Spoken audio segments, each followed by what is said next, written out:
Like, do you read any of your own newspapers? I mean, I expect this from Sean Hannity, but the rest of you, what are you doing here? You guys spent the last 2 years telling everyone the importance of wearing masks and avoiding large indoor gatherings. Then the second someone offers you a free dinner, you all turn into Joe Rogan. Over the weekend was the return of the National Correspondent's Dinner. You probably didn't even know you missed it. It's also called the Nerd Prom. Not at the Nerd Prom, but ready to give us his take on it, of course, is Jimmy Tingle, comic, commentator, man about town. Jimmy, did you see the Correspondent's Dinner, and were you happy to see it return? I did see it, and I was very happy to see it returned, Sue. I thought it was a great event. It brings people together. It humanizes the politicians. It humanizes the press. They can laugh at each other. They can laugh with each other. I thought it was great. And to see the President of the United States there, taking it all in stride and delivering his material as well and getting some good laughs along the way, and to see Trevor Noah up there, equal opportunity offender, so to speak. I thought it was just great. It's an indication of the strength of our country and the strength of our democracy. Yeah, I want to talk about Trevor Noah, because I have famously talked about how why do we keep doing this dinner, and then suddenly someone gets up and hits it out of the park like Trevor Noah did. We're both old enough to have gone through a lot of performances that are still cringeworthy. I'm getting some cringes now just thinking about them. Well, how did you think Trevor Noah did? I thought he did really well. He's very relaxed. He's very affable, and he kept referring to the president in a respectful way, but in a funny way. And they had a great rapport.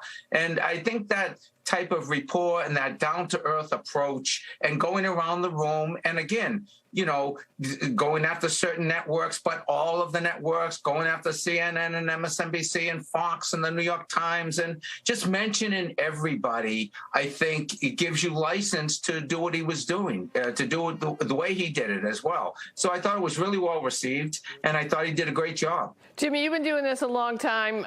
We've had a lot of crises over the years. The past few years really have seemed like a season of Veep, which you have appeared on, by the way.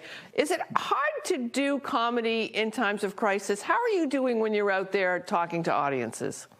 It is, but it's even more important in many respects. My job is to hopefully uplift people. You want to be insightful, you want to be funny, but you also want to give people, reason for hope and reason for optimism. And I think that's what the dinner did last night. You could see Joe Biden laughing at himself, Joe Biden laughing at herself, Trevor Noah delivering the lines, and especially with the situation in Ukraine. I thought what Trevor said was really, really important about the importance of journalism, the importance of the fourth estate, the importance of holding politicians and government accountable, but also having a mutual respect. And I thought that's what came across last night. There was a mutual respect and understanding for both the journalistic profession and also the entertainment profession, and obviously the political profession. So I thought there was a really good balance last night. And when you look at the Ukraine and you look at the importance of satire historically, John F. Kennedy said it was the sign of a healthy democracy, a society that can laugh at itself and can take a joke. And there's a lot of countries right now front and center on the world stage who cannot take a joke. And we know what's going on in the former Soviet, in Russia, and we can see how other countries are very, very sensitive about any kind of criticism, and they can't take a joke. One of the strengths of America is we can take a joke. And if you look at Zelensky's rise to power as a satirist, he was using humor in his show that helped launch him into the presidency.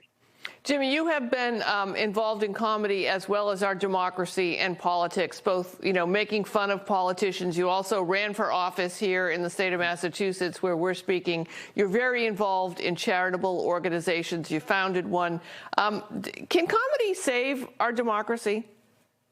I think it can help. I don't know if it can save it outright, but I think it can definitely help. Excuse me. I think it already is. If you look at the popularity of the late night shows, if you look at the popularity of, Comedy Central or HBO or any of these shows, Veep, all these sitcoms and things, it plays an integral part in the cultural conversation. And it's something that people look forward to. So it's definitely not comedy in itself is not going to save the country or save democracy, but it is a good example of a healthy society that has a strong satirical dimension to it. And that's what we have here in the U.S., so we're fortunate.